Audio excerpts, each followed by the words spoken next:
Am I the idiot for not letting my niece call me mom? I, female 35, have a bit of a story. When I was 19, I got pregnant and was extremely irresponsible and decided to keep the baby with me at the time. We passed the window to get the baby aborted, and as the due date grew closer, we realized just how unsustainable having a baby was at the time, and he ran out on me. I have no idea what to do, but my absolutely wonderful brother and his wife were having trouble conceiving, so they proposed that they raise my child like their own. I said yes, and I'm so thankful they allowed me to have a part in her life because she is a magnificent person. My brother suddenly passed away a few years ago, but he was the greatest man who ever walked on this planet. She began living with me after her father died. Her mother isn't in the picture anymore. Long story, but it's not happy, and a few months ago she found out I'm actually her biological mother. She's been coming to terms with it, and she tells me she loves hanging out with me and does see a lot of herself in me. This morning she called me Mom, and I immediately stopped her and told her not to call me that. She told me that I am literally her mother, so she should be allowed to call me Mom, and then I told her I am her aunt, not her mom. Then, after she continued to push, I said, "So does that mean you should call Dad Uncle Name?" That made her stop dead in her tracks, and she stopped and then just slowly left the room. Maybe that was a little bit of a cheap shot considering how freaking close she was with him before he passed, but yeah. Am I the idiot for not letting her call me Mom? Now, for a few comments before the update. Comment 1. Just be honest with her. Repeat after me. I want to talk to you about a conversation we had. I understand that you're a young woman now, and finding your own identity is a big part of becoming an adult. When you called me Mom, that freaked me out a little. My brother and his wife raised you as their own. They took on a parental role that I couldn't provide. I haven't earned the right to be known as your mom. Maybe someday, but not now. To me, it feels as though it diminishes the role of your dad in your life. I don't want to be one of your two moms and have the memory of your dad fade away. He was the best guy in the world, and I still mourn his loss. So if I can keep being your cool aunt, that would make me very happy. In her eyes, you rejecting her maternal advances could be seen as a second abandonment. Undo the hurt before it sinks in. Comment 2. Yes, you're the idiot. But I was able to read your comments and think your reasoning comes from a place of not feeling good enough for the coveted title of mom and also having a bit of hero worship for your brother who was a great dad. Remember that you had the experiences to learn to accept your brother was the better choice for your daughter when she was young. Your daughter never experienced your inner turmoil with the choices you made. She probably doesn't quite understand your inner sacrifices on her behalf. You have her up for her. That does make you a good mother, even if she has only ever known you as aunt the last few years since your brother has passed and her adopted mother has been out of the picture. You have been more to her than her aunt. Like it or not, you've been given a second chance to earn the title of mom. Comment 3. It sounds like the child is desperately trying to come to terms with her dad's death, finding out that you are her bio mom, and probably other recent changes in her life. She is seeking a parental figure to help her get through this. You of course kick her when she's down by letting her know that she isn't wanted by either of her moms. Therapy should be the first thing you do for both of you. At this point, you're right. You aren't a mom, but you also aren't a good aunt. Or you can sit back and wait for the rebellion to begin. Now, for the update. After reading some of the comments and engaging with them, I decided to talk to her, and I told her I was very sorry for my low comment about her father, and I miss him terribly too, and I didn't feel comfortable being called mom because I felt I hadn't earned it yet. She was just kind of like, yeah, okay, and we moved on. Then last night she randomly asked if she could sleep in my bed with me. I was kind of unsure what to do, so I just said okay, and then she got in and snuggled up next to me. This is going to sound cheesy as hell, but when she put herself in my arms, I had this surreal flashback to when she was sleeping in my arms on the day she was born. I had a wave of emotions and started feeling like I was an idiot for giving her up, even though my brother was a better parent than I ever could be. And I had this realization that I've been a freaking idiot this whole time because I didn't see I now have an opportunity to actually be her mom after so many years of feeling like I missed out on that. I embraced her in my arms and started to cry. She asked if everything was okay, and I told her, everything is perfect. I sincerely hope I didn't screw myself and make her never want to call me mom ever again after my response last time. Either way, I couldn't be more proud of this young woman, and I'm so happy I get to have this role in her life. Comment 1. Part of my brain can't stop giggling at how awkward it's going to be when she starts referring to you as mom, but also refers to your brother as dad. Gonna get some raised eyebrows over that one.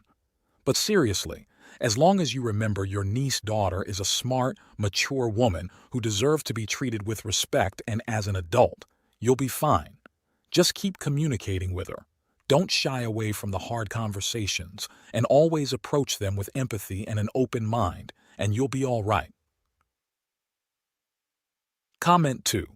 This is a lovely story and a wonderful moment for you. I'm curious. You said she was raised by your brother and his wife, but when he died, she came to live with you. Where does his wife come in? Did she not want your daughter anymore?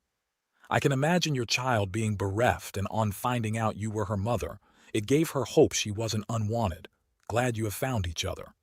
Then the original poster responded with, her mom stopped being part of her life a long time ago. It's not a happy story. Then someone else responded with, hey, many happy stories start with tragedies. You and your daughter can have your happy story. The future is a blank canvas, and judging by how you talked about the daughter and yourself, I believe your future will be bright. Comment 3. I would talk to a therapist who can help you navigate this, especially when you feel you're ready to be called mom.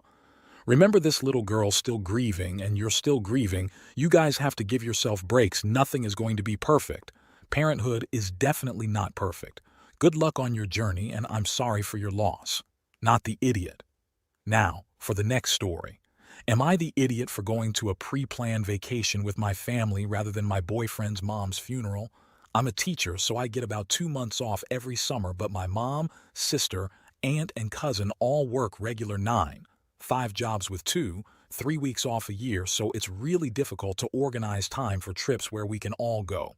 We managed to schedule a girls' trip to Cabo from June 1st to 9th, made payments, almost $3K a person, several weeks prior to the trip, and we're all very excited to go to Mexico and bond. I'm best friends with my sister and cousin, and my mom and aunt are identical twins, so we're all a very close group. My boyfriend and I have been together for 2 years. His family lives across the country, so I only see them twice a year, and it's usually pretty quick. No real one-on-one bonding with anyone in his family, but we're all definitely friendly with one another. We like each other's posts on FBIG, send happy birthday wishes, stuff like that. A few days before we left, my boyfriend's mom passed away unexpectedly. I spent days attached to his hip, supporting him, writing the email to his work explaining what happened, cleaning the apartment, making sure he ate, called his dad and siblings and expressed my condolences, booked his flight, helped him pack, etc. He asked me to go to the funeral with him. I felt so bad telling him no. I hardly knew his mom and feel like I already committed myself to the trip with my family. He was heartbroken and begged me to go with him for support, but I told him that his whole family is there. And if anything, it's a special time for them all to recount memories of their mother/wife/sister/daughter. He asked if he gave me $1,500. Could you go on the trip sometime later? You have 2 more months off. I know you won't get some deposits back, so I'll give you this money. And I honestly felt so bad, but the thing isn't the money. Although obviously as a teacher, I'm not swimming in money. But it's about how this is the one time a year that the women I'm closest to can go together. My mom and aunt told me, we want you to come with us, but it's ultimately up to you. Whereas my cousin and sister were like, you should definitely come with us. It'll ruin the trip for us if you're not there. Just come, etc. My boyfriend was upset and left mad at me. I called, texted a bunch, but he didn't respond until days later. Anyways, I went to Mexico and came back on the 9th, and things have been weird with us. Sometimes he's really close with me like usual, other times I can tell he's mad I didn't go with him. He said he's not furious at me, but just disappointed and sad that I chose to go to a party instead of being there with him. Says he would have dropped anything for me. Keeps emphasizing that I have 2 months of vacation, but he doesn't get that no one else in the group has that kind of vacation time. I really couldn't reschedule. Now, for a few comments before the update. Comment 1. Bloody hell. Yes, you fricked up. Your boyfriend's mother died, not his neighbor or friend or co-worker, his mother. And as his partner, someone who allegedly loves him, you should have been at his side at the funeral. Your family has come off as incredibly selfish here, so I can see where you get it from. My mother would have been like, "Goodness, of course you have to go." How on earth were you able to enjoy yourself, knowing that he was more than likely having a difficult time? Yes, he would have had his other family around him, but he clearly wanted you to be there. And I can guarantee that the rest of the family weren't impressed with your decision, and it was 110% discussed. Where's X? Why didn't she come? She's in Cabo, eh? And the fact that he even offered to reimburse you for some of your outlay shows how badly he wanted you there. But you chose other people over his needs. In addition, you went with your mother, which would just remind him that he doesn't have a mother anymore. Personally, this is a deal breaker, and I would break up with someone over this. Imagine if the shoe was on the other foot. Your mother dies, and he's like, "Saws, but I'm still going to go on the broad's holiday." We cool though, right? How utterly selfish and self-centered you are. Ugh, you're the idiot. You are so the idiot here, and no one can convince me otherwise. Comment 2. You're the idiot. It's a lot of money to spend on a trip and lose, but your BF's mother died. It doesn't matter how much you knew her. He's your boyfriend. On top of that, he offered money back for expenses. Granted, not the same amount, but still some. You have all the time in the world to plan another trip with your own mother. Turn the situation around. How would you feel? Comment 3. You're the idiot.